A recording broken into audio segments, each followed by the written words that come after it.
হে ৰাম ৰাম ঈশ্বৰৰ কৃপা হুৱে দৃঢ় বিশ্বাসত কি বস্তু প্ৰাৰব্ধ কৃষ্ণ কৃপাৰ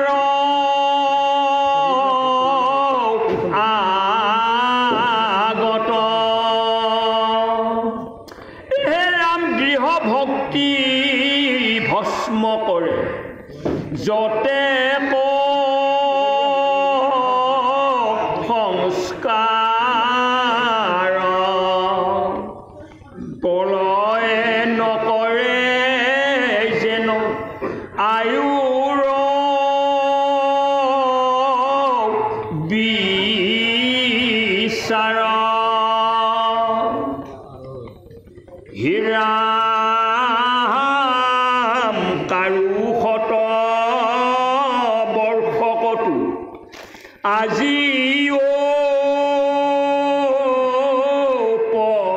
জয় আয়ু নিজিংগিহা শিপালে পৰয়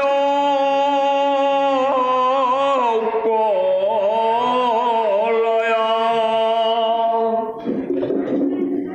হে ৰাম ঈশ্বৰৰ দৃঢ় বিশ্বাসত সেহি নয় স্কংখৰ্ণ মুখগ্নিৰে শংকৰখন মুখগ্নিয়ে জল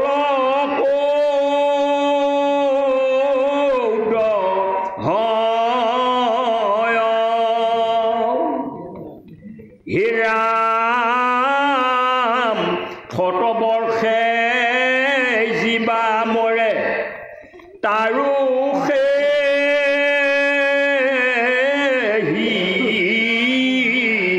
আয়ু মৰি উপজয় জীৱা উঠা গল বায়ু হে ৰাম তাৰ শত বৰ্ষ আয়ু লাগে ভঞ্জী বাক কেনে নিজিংগিহা শিকালে নষ্ট কৰে তাক ৰাম প্ৰলয়ৰ নাহি যেন আয়ুৰ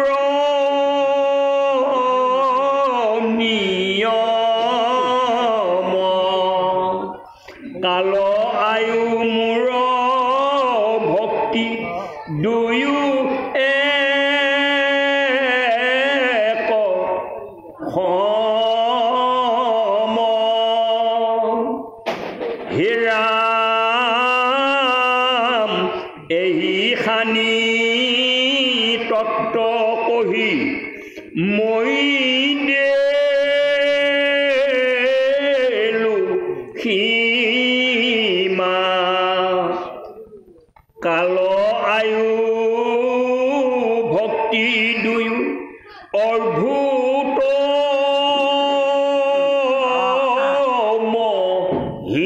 মহিমা জয় কৃষ্ণ হে গুৰু সমস্ত আই মাতৃ সমস্ত সবাৰ শ্ৰীচৰণত আমি কোটি কোটি প্ৰণিপাত জ্ঞাপন কৰিছোঁ।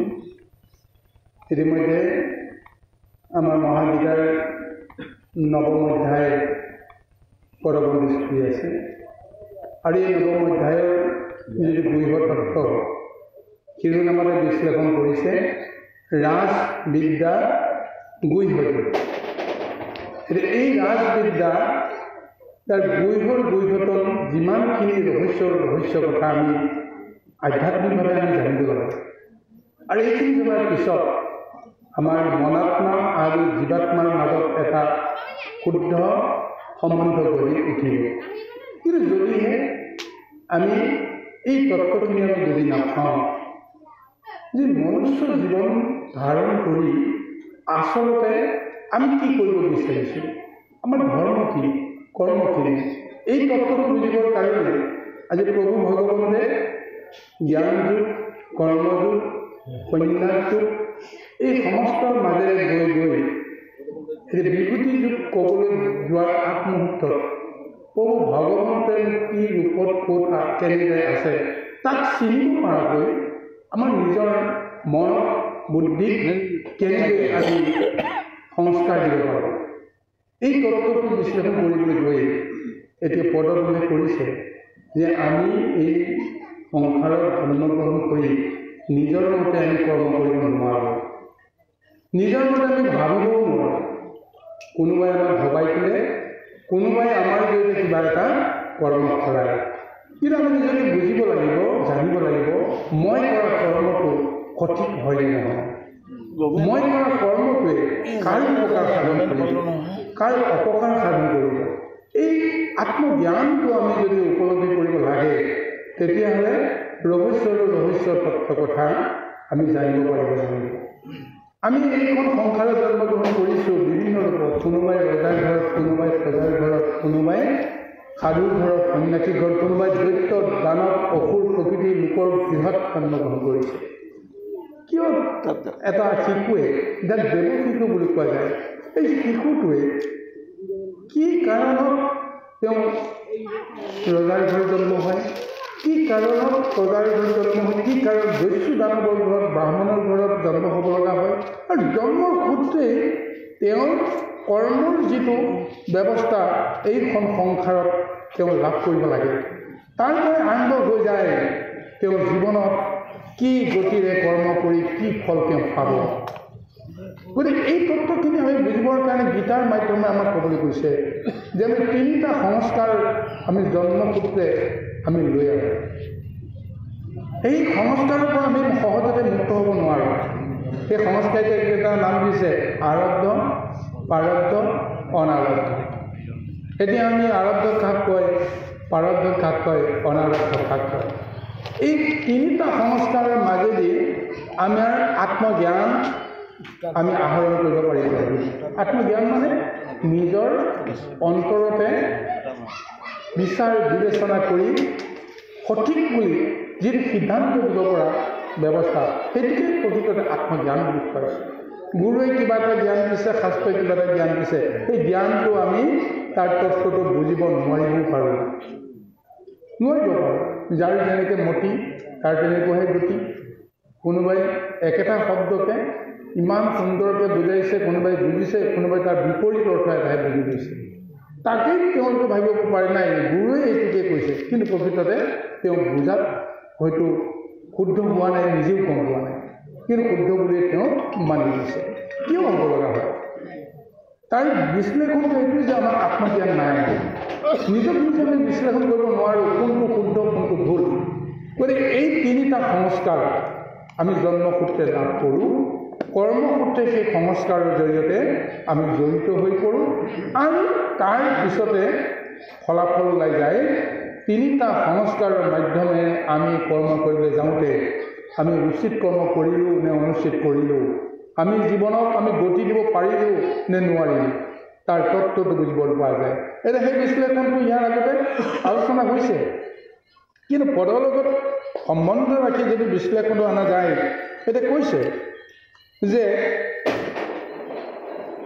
অনাৰব্ধ নাম তাৰ নিষ্ঠে জানিও ক, ইয়াৰ আগতো কৈছে আৰব্ধৰ কথা, অসংখ্য জন্মৰ শুভাশুভ সংস্কাৰে সেই সংস্কাৰে আৰব্ধ নাম তাৰ। আৰব্ধ মানে কি? যে আমি এইটো জন্মত আমি যে ইতিমধ্যে আলোচনা কৰিছোঁ, মই ৰজাৰ গৃহত জন্মগ্ৰহণ কৰিলোঁ, কোনোবাজনে প্ৰজাৰ গৃহত, কোনোবাজনে দস্যু দানৱৰ অহংকাৰী এক দৈত্য প্ৰকৃতিৰ লোকৰ গৃহত, কোনোবাই নানান ধৰণৰ এটা সংস্কাৰৰ সূত্ৰে এই সংসাৰ জন্মগ্ৰহণ কৰে। এই জন্মগ্ৰহণ কৰাৰ সংস্কাৰটোৰ নাম হৈছে আৰব্ধ। পূৰ্ব জন্মত যদি আমি বেয়া কৰ্ম কৰিছিলোঁ তাৰ ফল ভুগিবৰ কাৰণে আমি এইটো জন্মলৈ আমি দস্যু দানৱৰ ৰূপত কোনোবা এজনক আমি প্ৰথমতে পিতৃ মাতৃ ৰূপত আমি পৰিচয় দিয়াই আমাৰ কৰ্ম সংস্কাৰ আৰম্ভ কৰি দিওঁ। গতিকে তাৰ প্ৰতিক্ৰিয়া আহিব, তাৰ ফলটো আমি গোটেই জীৱনত কৰ্মৰ মাজেৰে ভুগিব লাগিব। এইটো হৈছে আৰব্ধ সংস্কাৰৰ জৰিয়তে আমাৰ জীৱবিলাকৰ নানা ভেদ বুদ্ধি এনেকুৱা ভাৱ কিছুমান যে আমি আনিব লগা হওঁ। তাৰ মূল ব্যৱস্থাটো হৈছে আৰব্ধ সংস্কাৰ। পূৰ্ব জন্মৰ কৰ্মফলৰ ব্যৱস্থাত আমি এইটো জন্ম লাভ কৰিছোঁ। তাৰ পিছতো আহিছে কি? সম্প্ৰতি দেহৰ পাছে হয় জন্মজাত, তাৰ যত সংস্কাৰ শুভাসম কৰ্মজাত, অনাৰব্ধ নামত আৰু নিশ্চয় জানি উক, দেহৰ মধ্যে আৰে কথা শুনি উক। এতিয়া আমি বিষয় কৰ্ম কৰিবলৈ যাওঁতে আৰব্ধ কৰ্ম সংস্কাৰ সূত্ৰে কৰ্ম আৰম্ভ কৰিলোঁ। কিন্তু এই কৰ্ম আৰম্ভ কৰোঁতে আমাৰ শুভাশুভ দৃষ্টিবিলাক আত্মজ্ঞানে পৰ্যালোচনা কৰি আমি কৰ্ম কৰোঁ। কৰ্ম কৰাৰ ফলত আমাৰ কেতিয়াবা সাধু সন্ত মহন্তৰ দৰ্শন হ'ল, তেওঁলোকৰ আদৰ্শ আমি অনুকৰণ কৰি যেতিয়া আমি কিবা এটা কৰ্ম কৰিবলৈ যাওঁ, তেতিয়াহ'লে সেই কৰ্মই কি কৰিব পাৰে? পূৰ্ব জন্মৰ কৰ্মৰ সংস্কাৰৰ পৰা আমাক মুক্ত কৰিবৰ এটা ব্যৱস্থা দিয়ে। গতিকে এই সংস্কাৰটো আমি নিজে গঢ়িব লাগিব। কৰ্মৰ লগত জড়িত হৈ আছে অনাৰব্ধ সংস্কাৰ, যিটো প্ৰকৃতি, আমি সেই ব্যৱস্থাটো আমি নিয়ন্ত্ৰণ কৰিব পাৰোঁ। আৰু এইটো আপোনাৰ নিৰ্ভৰ কৰে পূৰ্ব জন্মৰ কিবা নহয় কিবা এটা সংস্কাৰ তাৰ মাজতো জড়িত হৈ থাকে। কিহৰ কাৰণে? কেতিয়াবা কিন্তু ভাল আৰু বেয়া দুইটা কৰ্মকে কৰিবলৈ যাওঁতে জীৱনৰ অন্তত এনেকুৱা এটা হয়তো বিপৰ্যয়ৰ মুখলৈ আহিব লাগে যে আমি সাধু সন্তৰ ওপৰত বহুত কৰ্ম কৰি আছোঁ, কিন্তু শেষত গৈ এনেকুৱা এটা কৰ্ম বিপাকত দুৰ্ঘোৰ এটা অপৰাধ কৰিব লগা হ'ব। এতিয়া যমৰ দুৱাৰ দৰে বিচাৰ হ'ব প্ৰথমতে কাৰ? পুণ্য বিচাৰ হ'ব নে পাপৰ বিচাৰ হ'ব? মই দুইটা কৰ্মই কৰিলোঁ, পাপ অৰ্জন কৰিলোঁ, পুণ্য অৰ্জন কৰিলোঁ, কিন্তু সিদ্ধান্তটো আহিব তুমি পুণ্যৰ ফলটোকো তুমি ভুগিবা, কিন্তু পাপৰ ফলটোকো তুমি ভুগিব লাগিব। কিন্তু এইটো কথা নহয় যে পাপ পুণ্য দুয়োটাই কাটাকুটি গৈ যিটো ৰয় সেইটো হ'ব। সেইটো কথা কেতিয়াও কৰ্মত জড়িত নহয়। কোনোবাই বহুত ধৰ্ম কৰিলে, হাজাৰজনক তেওঁ উপকাৰ কৰিলে, কিন্তু এজনক তেওঁ অপকাৰ কৰিলে। গতিকে হাজাৰজনক যদি উপকাৰ কৰিলে, এজনক যদি অপকাৰ কৰিলে, তেতিয়াহ'লে কাটাকাটি কৰি গ'লে কি হ'ব? 999জনক উপকাৰ কৰাটোকে আমি হয়তো মানি ল'ম, হয়নে নহয় কওকচোন? কিন্তু এইটো বিধিৰ ব্যৱস্থাত, কৰ্মৰ শুদ্ধিৰ ব্যৱস্থাত সেইটো নহ'ব। তুমি 100জনক হাজাৰজনক উপকাৰ কৰা ফলটো তুমি পোৱাৰ আগতে এজনক যে তুমি অপকাৰ কৰিলা তাৰ ফলটো তুমি আগতেই ভুগিব লাগিব। ভগৱন্তৰ বিশ্বাস ঠিক। গতিকে এই কৰ্মখিনি কৰিবলৈ যাওঁতেও যেনেকৈ আপোনাৰ পূৰ্ব জন্মত কিবা এটা মহা তপ কৰিছিলে, কিন্তু অন্তিমত অজামিলে মহা এটা অপৰাধ কৰিলে, কিন্তু ফলভোগটো কোনটো প্ৰথমতে হ'ল? অপৰাধ কৰাৰ ফলভোগ কৰিলে। পিছৰ জন্মত তেওঁ বেশ্যাৰ তেওঁৰ সংগ ল'ব লগা হ'ল, হয়নে নহয় কওকচোন? বেশ্যাৰ সংগ লৈ তেওঁ যিমানখিনি তেওঁ কৰ্ম কৰিব লগা হ'ল, সেই কৰ্মৰ দুখখিনি তেওঁ পূৰ্ব জন্মত কৰা সেই অপৰাধৰ ফলত তেওঁ সেইখিনি ভুগিব লগা হ'ল। গতিকে আমাৰ বিশ্বাসটো হৈছে সেইটো যে এইটো জন্মত যদি আমি কৰ্ম কৰিবলৈ আহোঁতে কুসংস্কাৰেই হওক অপসংস্কাৰেই হওক, তাৰ মাজতো যদি পূৰ্ব জন্মত কিবা এটা শুদ্ধ কৰ্ম কৰিছিলোঁ, তেতিয়াহ'লে অনাৰব্ধ সংস্কাৰে আমাক সাধু সন্তৰ দৰ্শন দিয়াব। অনাৰব্ধ সংস্কাৰৰ কাৰণে আমি এইটো জীৱনৰ পৰা মুক্ত হ'ব পৰা এটা ৰাস্তা আমি বিচাৰি পাম। এইটো হৈছে অনাৰব্ধ সংস্কাৰ। কিন্তু ইয়াৰ পিছত কৈছে যে তাৰ নাম প্ৰাৰব্ধ জানিবা ধনঞ্জয়, তাক যে ভুঞ্জিলে ক্ষয় নাহি বুলি কয়, কিন্তু এক বোলে তাহাৰ ভিতৰত মত দৃঢ় বিশ্বাস হয় যিজনক। যিটো প্ৰাৰব্ধ সংস্কাৰ বুলি কোৱা হৈছে, সেই প্ৰাৰব্ধ সংস্কাৰ ভুঞ্জি থাকিলেও বোলে শেষ নহয়। পূৰ্ব জন্মৰ এটা জন্মই নহয় কিমান কোটি জন্মৰ সংস্কাৰ লৈ ইটোৰ পিছত সিটো জন্মৰ জৰিয়তে আহি আহি আমি এইটো জন্ম পাইছোঁ। আমিতো জাতিস্মৰ নহওঁ যে আমি পূৰ্বৰ প্ৰত্যেকটো জন্মৰ কথা আমাৰ মনত আছে। কিন্তু এই কথাটো হৈছে যিমানেই মহা অপৰাধ কৰিলে ইটো জন্মৰ পিছত সিটো সেই জন্মৰ মানে সংস্কাৰটো ভুগিও আমি এইটো জন্মক শেষ কৰিব নোৱাৰিলোঁ। অৰ্থাৎ আকৌ আমি পুনৰ মায়া সংসাৰত মজিবৰ কাৰণে আমি আকৌ আহিবই লাগিব। আমাৰ অহা জন্মটোতো যে আমি গতি পাম তাৰ কথা নাই, কাৰণ ইয়াত আগৰ যিমানটা জন্মৰ বাকী ধাৰ সেইখিনিকে আমি পৰিশোধ কৰিব নোৱাৰিলোঁ এইটো জন্মত। গতিকে অহা জন্মত আমি পুনৰ আকৌ ধাৰ মাৰিবৰ কাৰণে জন্মগ্ৰহণ কৰিম। পুণ্য অৰ্জন কৰিম নকৰিম সেইটো পিছৰ কথা। প্ৰথমতে ধাৰখিনি পৰিশোধ কৰাৰ পিছত পুণ্যৰ ফলটো তেতিয়া আমাৰ আহিব, কিন্তু অহা জন্মত আহিবলৈ নাহিব। গতিকে পূৰ্ব জন্মৰ সংস্কাৰৰ পৰা মুক্ত নহ'বলৈ আমাৰ কৰ্মই যদি এটা গতি নাপায় তেতিয়াহ'লে আমি আৰব্ধ সংস্কাৰৰ পৰা কোনো দিন আমি মুক্ত পাব নোৱাৰোঁ বা কোনো জন্মত আমি মুক্ত পাব নোৱাৰোঁ। কিন্তু তাৰ এটা ব্যৱস্থা কৰিব ভগৱানে দিছে। মনুষ্য ৰূপে তুমি যদি জন্মগ্ৰহণ কৰিছা তেতিয়াহ'লে তুমি সংস্কাৰ মুক্ত হোৱাৰো তোমাৰ এটা সুযোগ আছে। সেই সুযোগটো তুমি সদ্ব্যৱহাৰ কৰিব লাগিব। কেনেদৰে? যে মূত দৃঢ় বিশ্বাস হয় যিজন মই যে এইখন সংসাৰৰ সমস্ত জীৱৰ মই যে সৃষ্টি কৰি আছোঁ, পালন কৰি আছোঁ, সংগ্ৰাম কৰি আছোঁ, প্ৰত্যেক জীৱৰ দেহৰ ভিতৰতে থাকি যে মই চৈতন্য শক্তি, জ্ঞান শক্তি আৰু যিমানবিলাক কৰ্মশক্তি মই মানে দি আছোঁ সেই গোটেইখিনি যে মই পৰিচালনা কৰি আছোঁ এটা কাৰণত যে মই জীৱবিলাকক মুক্ত কৰিবৰ কাৰণে বা সংসাৰৰ পৰা মুক্ত কৰিবৰ কাৰণে মই সদায় বাঞ্ছা কৰোঁ। কিন্তু সেই জীৱবিলাকে মোক চিনি পাব লাগিব। সেই জীৱবিলাকে যদি মোক দৃঢ়তাৰে যদি ভকতি কৰে তেতিয়াহ'লে তেওঁ আৰব্ধ প্ৰাৰব্ধ অনাৰব্ধ তিনিটা সংস্কাৰৰ পৰা তেওঁ মুক্ত পাই যায়। এতিয়া আমি সংস্কাৰ মুক্ত যেতিয়ালৈকে নহওঁ তেতিয়ালৈকে আমি কোনো কাৰণতে ভকতিৰ যিটো মূল শুদ্ধ ব্যৱস্থা লাভ কৰিব নোৱাৰোঁ।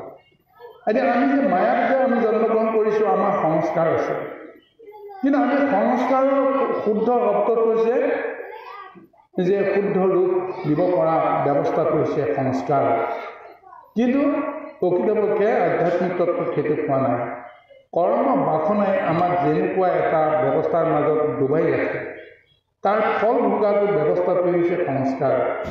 আৰু সঁচাকৈ যদি সংস্কাৰ শুদ্ধ কৰিব লাগে তেতিয়াহ'লে আমি নিশ্চয় গুৰুৰ বাক্য, শাস্ত্ৰৰ বাক্য, ভগৱন্তৰ তত্ত্ব এইখিনি আমি লাভ কৰি নিজকে উপলব্ধি কৰিব লাগিব যে এইটো দেহৰ জৰিয়তে মই যিমানখিনি কৰ্ম কৰিছোঁ, যিমানখিনি জ্ঞান অৰ্জন কৰিছোঁ এই সমস্তখিনি মোৰ নহয়। কোনোবা জনৰহে দেহ মই আজি এইটো ৰূপত ধাৰণ কৰি আছোঁ, কোনোবা জনেহে মোক সহায় কৰি আছে, কোনোবা জনেহে মোক পৰিচালনা কৰিছে। এই ভাৱটো যেতিয়া আমাৰ দৃঢ়তাৰে আমি তেতিয়া তিনিটা সংস্কাৰৰ পৰা আমি মুক্ত হ'ব পাৰে। গতিকে সংস্কাৰ যেতিয়ালৈকে থাকে মায়া সংসাৰৰ লগত আমাৰ সম্বন্ধ থাকিব। কিন্তু সংস্কাৰত এটা শুদ্ধ দিবৰ কাৰণে বিভিন্ন পন্থ আমি মানে সহায় ল'ব লগা হওঁ। বেদপন্থ আমি কিয় সহায় ল'ব লগা হওঁ? কাৰণ আমি যে অশুদ্ধ নিজকে আমি বুজি লৈছোঁ, কিন্তু আমি শুদ্ধ পন্থটো বিচাৰি পোৱা নাই কাৰণে আমাক গুৰুৰ আশ্ৰয় প্ৰয়োজন হৈছে, আমাক বেদৰ আশ্ৰয় প্ৰয়োজন হৈছে, শাস্ত্ৰৰ তত্ত্বৰ আমাক প্ৰয়োজন হৈছে। নহ'লে আত্মজ্ঞানেৰে যদি গোটেইখিনি বুজিব পাৰোঁ তেতিয়াহ'লে আমাক গুৰুৰ কিয় প্ৰয়োজন হৈছে, শাস্ত্ৰৰ কিয় প্ৰয়োজন হৈছে? গতিকে ইয়াৰ আগতে আমাৰ তৃতীয় স্কন্ধ ভাগৱত কপিল মহাপ্ৰভুৱে নিজে এতিয়া ঈশ্বৰ অৱতাৰলৈ জ্ঞান কৰি তেওঁ সংসাৰী হৈ কাৰোবাৰ পুত্ৰ হিচাপে জন্মগ্ৰহণ কৰিলে, কিন্তু তেওঁ কোনো গুৰু তেওঁ কেতিয়াও শৰণ নলয়। কিয় নলয়?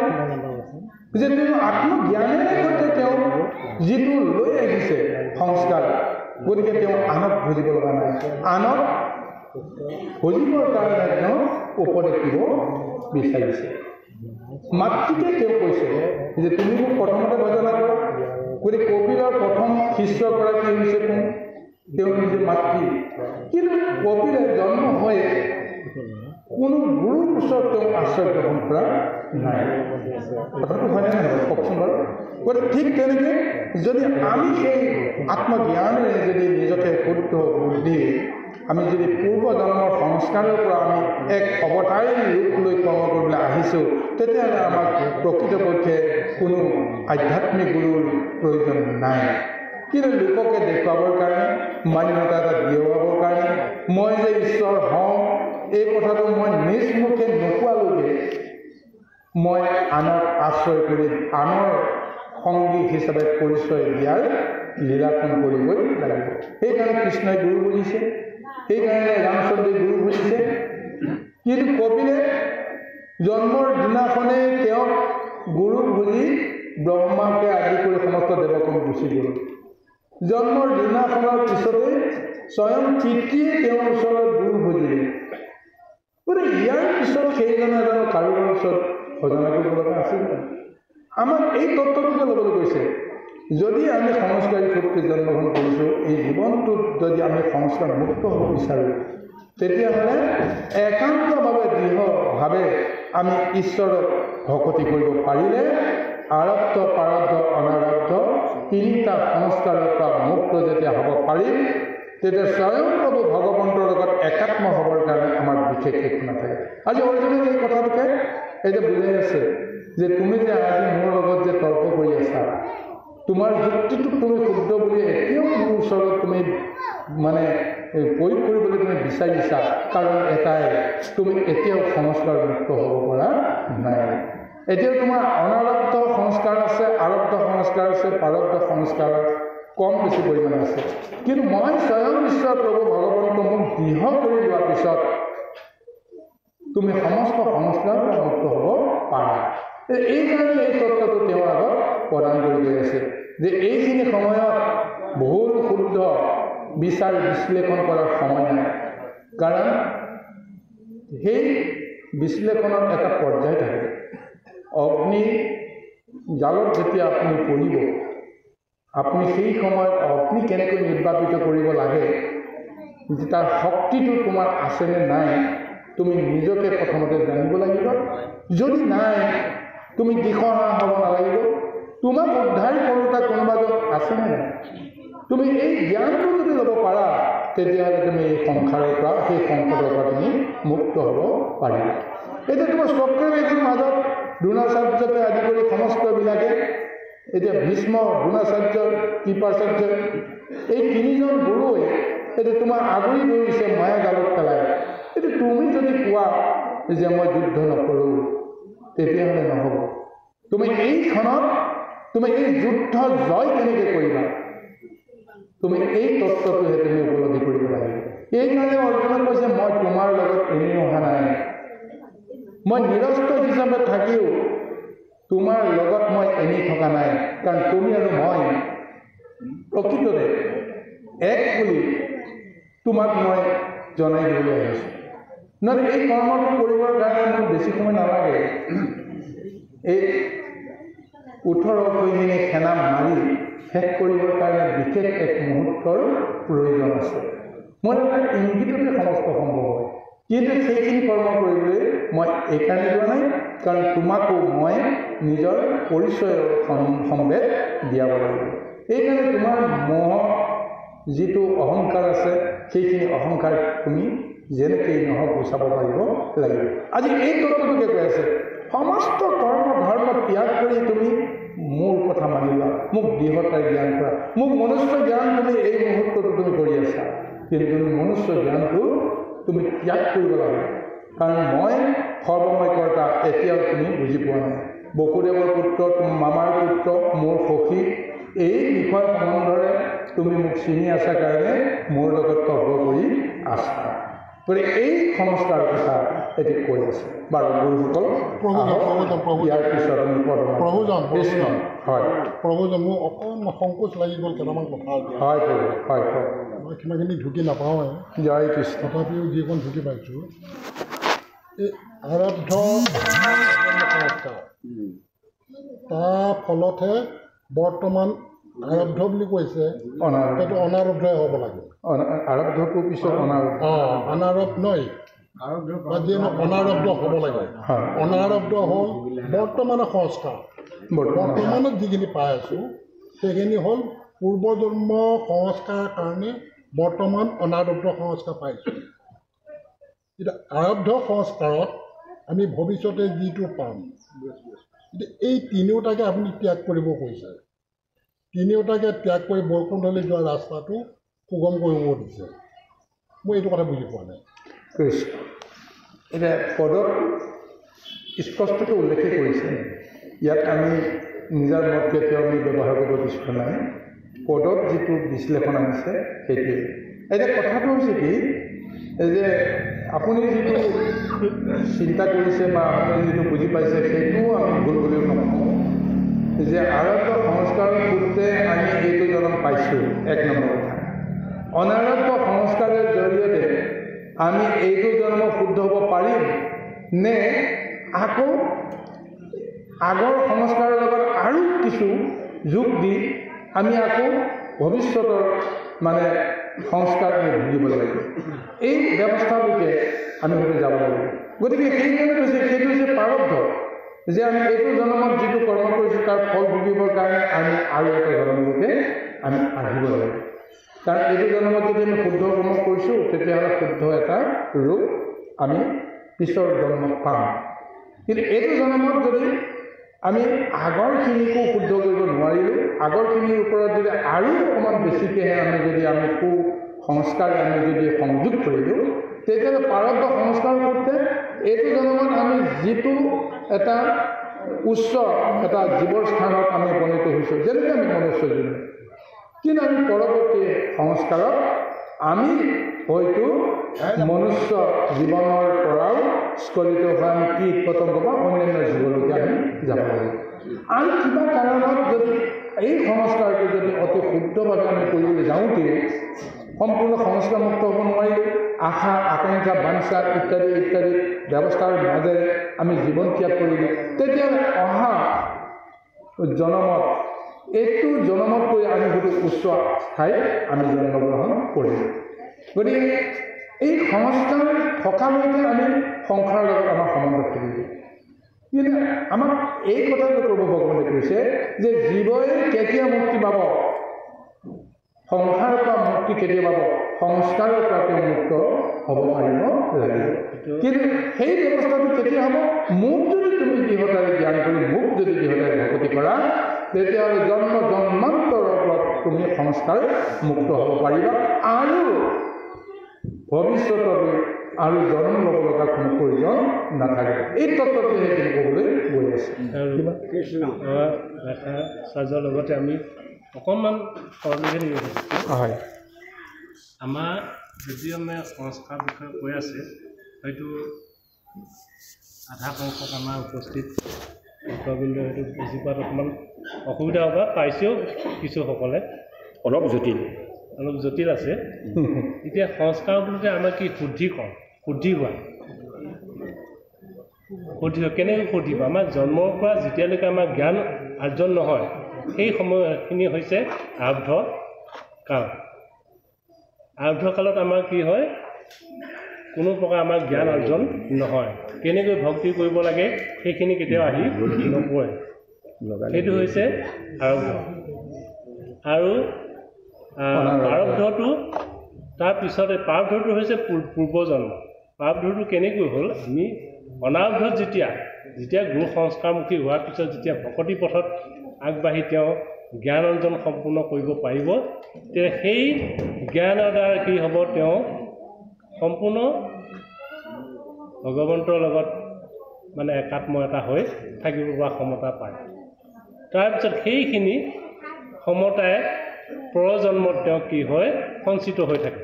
যেনেকৈ আমাৰ যিকোনো আমাৰ অনুষ্ঠানৰ এটা পুঁজি থাকে নহয় জানো, পুঁজিত আমাৰ কি হয়, লিখা থাকে যে এই বছৰত আমাৰ 1 লাখ টকা জমা হ'ল, তাৰে আমাৰ 80,000 টকা খৰচ হ'ল। তাৰপিছত আমাৰ পৰৱৰ্তী আমাৰ কিমান থাকিলে জমা প্ৰাৰম্ভিক জমা পিছৰ বছৰৰ কাৰণে বা পৰজন্মৰ কাৰণে 20,000 তদ্ৰুপ তেনেকুৱা আমাৰ এই সংস্কাৰৰ ফলত কি হয় অনাৰব্ধ বা প্ৰাৰব্ধ সংস্কাৰৰ ফলত আমাৰ কি হয় সেইখিনি সঞ্চিত সেইটো পৰজন্মত মানে তেওঁ এটা শুদ্ধ এটা জীৱত বা শুদ্ধ গৃহত জন্মগ্ৰহণ পাই পেলাই সেই অনুপাতে তেওঁ কৰ্ম কৰিবলৈ বা আগবাঢ়িবলৈ কি হয় শক্তি পায় আমি জনাত মানে এইখিনি বিষয়টো একেখিনি কথাই আলোচনা কৰি আছোঁ গতিকে ইয়াত আৰু বেলেগ আৰু বিষয় আহি পৰা নাই গতিকে আমি পূৰ্বজন্মৰ সংস্কাৰটোতে এইটো জন্ম পাইছোঁ গতিকে এইটো জন্মত সেইকাৰণে আমি পূৰ্বজন্মত কি কাম কৰিলোঁ নকৰিলোঁ আমি যেতিয়া বুজি নাপালোঁ সেইটো হৈছে আৰব্ধ এইটো অনাৰব্ধৰ বিষয়টো আমাক এনেকৈ দিলে এইটো জন্মত আমি নিজৰ জ্ঞান বুদ্ধি বিবেচনাৰ মাজেৰে যিখিনি আমি কৰ্ম কৰিছোঁ তাক লৈ আমি যিটো ফলাফল ভুঞ্জি এইটো হৈছে অনাৰব্ধ আৰু পূৰ্বজন্মৰ সংস্কাৰ ভুগি ভুগিও শেষ হোৱা নাই এইটো জন্মত আমি যিমান ধৰ্ম কৰ্ম নকৰোঁ কিয় সেই কৰ্মৰ পূৰ্বজন্মৰ সংস্কাৰৰ পৰা আমাক মুক্ত কৰিব নোৱাৰি এই ব্যৱস্থাটো হৈছে প্ৰাৰব্ধ গীতাই দিয়া তত্ত্ব অনুসাৰে তাৰ নাম প্ৰাৰব্ধ জানিবা ধনঞ্জয় যাকো যে ভুঞ্জিলে হয় নাহি বুলি কয় তাক ভুঞ্জি থাকিলেও শেষ নহয় গতিকে সেই ব্যৱস্থাটো যদি আমি মুক্ত হ'ব লাগে তেতিয়াহ'লে সেই প্ৰাৰব্ধ সংস্কাৰৰ মাজেদিও আমি যদি ঈশ্বৰক যদি দৃঢ়মতে যদি ধাৰণ কৰাৰ উপযুক্ত যদি সুবিধাটো লাভ কৰিব পাৰোঁ তেতিয়াহ'লে তিনিওটা সংস্কাৰৰ পৰা আমি মুক্ত হ'ব পাৰিম কাৰণ মুক্ত ইয়াৰ পিছৰ পদত উল্লেখ কৰিছে দৃঢ় ভক্তি ভস্ম কৰে যতেক সংস্কাৰ প্ৰলয়ে নকৰে যেন আয়ুৰত বিচাৰ প্ৰলয় যেতিয়া আহিব তেতিয়া কাৰ পৰমায়ু কিমান আছে এইটো কেতিয়াও বিচাৰ নকৰে তাৰ জীৱনটো কেতিয়া শেষ হ'ব মোৰ যে 100 বছৰ বয়স আছে মোৰ এতিয়া 20 বছৰহে হৈছে গতিকে এই প্ৰলয়ে কেতিয়াও মোক একো কৰিব নোৱাৰে এই ভাৱনাটো আহিব নোৱাৰে প্ৰলয়ে ধৰ্ম কৰ্ম সমস্তবিলাক ৰূপ পাই যায় মহাকাল কালৰূপে সকলোকে মুহূৰ্ততে ভস্মীভূত কৰিব পাৰে ঠিক তেনেকৈ এই যিটো প্ৰভু ভগৱন্তক কৰা দৃঢ় ভকতিৰ যিটো ব্যৱস্থা ইয়াকো এক মহাকালবহনী ৰূপতে হয়তো কল্পনা কৰিব লাগিব যদি এই ভক্তি বহনী যেতিয়া হৃদয়ত যেতিয়া প্ৰজ্বলিত হয় তেতিয়াহ'লে মায়াৰ যিটো বহনী সংস্কাৰ যিটো মায়া সেই সমস্তখিনি কৰি ভস্মীভূত কৰিব গতিকে এই তত্ত্বটোকে কৈছে এগণনে যতকা সংঘালিত পাৰে ততক পাতকে পাপ কৰিতে নপাৰে সেই এক নাম বহনীটো হৈছে কি প্ৰভু ভগৱন্তক দৃঢ় বিশ্বাস যিটো ভাৱনা যে কৃষ্ণৰ বাহিৰে মোৰ কোনো নাই সেই ধাৰণা কোনে লৈছিল কওকচোন অম্বৰীকে লৈছিল আমাক এটা বাস্তৱত প্ৰমাণ দিবৰ কাৰণে এটা উদাহৰণ যে অম্বৰীকে সেই দৃঢ় বিশ্বাসটো তেওঁ ধাৰণ কৰিছিল কাৰণ সন্মুখত প্ৰলয়ংকৰী ৰূপত দুৰ্বাসা ৰৈ আছে দুৰ্বাসাটো তেওঁ ভয় কৰা নাই দুৰ্বাসাৰ কিতাপখিনি আহি আছে তাকো তেওঁ ভয় কৰা নাই কিয় ভয় কৰা নাই তেওঁ অন্তৰাত্মাত যিজন আছে তেওঁৰ লগত তেওঁ সম্বন্ধ কৰিছে হে প্ৰভু তুমি তোমাক কেনেকৈ ৰক্ষা কৰা পাৰা কাৰণ তুমিতো মোৰ লগতে আছা মোক নাশ কৰা মানে তুমিতো মোক এই দেহৰ পৰা এৰি থৈ তুমিও যাব লাগিব তাৰমানে মোক নাশ কৰা মানে তোমাক নিজকে নাশ কৰা হয় গতিকে ভয় কৰা নাই তেওঁ নিজকে প্ৰভু তুমি কি কৰা মই মৰিলেতো অকল ময়ে নহয় মোৰ লগত তুমি আছা কাৰণ মোক লৈ তুমি যিমানখিনি কৰ্মৰ ব্যৱস্থাখিনি তুমি কৰি আছা ভক্তৰ জৰিয়তে প্ৰভু ভগৱন্তে কৰ্মলীলাখিনি কৰে গতিকে ভক্তৰ অন্তৰত তেওঁ সদায় জাগ্ৰত হৈ থাকে কিন্তু এইজন ঋষিয়ে যদি মোৰ এই দেহটো যদি ভস্ম কৰে আত্মাটো ভস্ম কৰিব নোৱাৰে তেতিয়াহ'লে তুমি কাৰ যদি কৰ্ম কৰিবা গতিকে এনেকৈ এই দীৰ্ঘ ধাৰণাটো দিয়াৰ পিছত কোনো সংস্কাৰে তেওঁক কেতিয়াও বান্ধি ৰাখিব নোৱাৰে আজি এইটোকে কৈ আছে যে প্ৰলয়ে নকৰে যেনো আয়ুৰ বিচাৰ তৎসূক্ষ্ম ভক্তি বহনীয়ে যেতিয়া এই দেহত প্ৰলয় কৰাব সমস্ত সংস্কাৰৰ পৰা মুক্ত কৰা কাৰো শতবৰ্ষ কতো আজি উপজয় আয়ু নিজ জিংগাখি কালে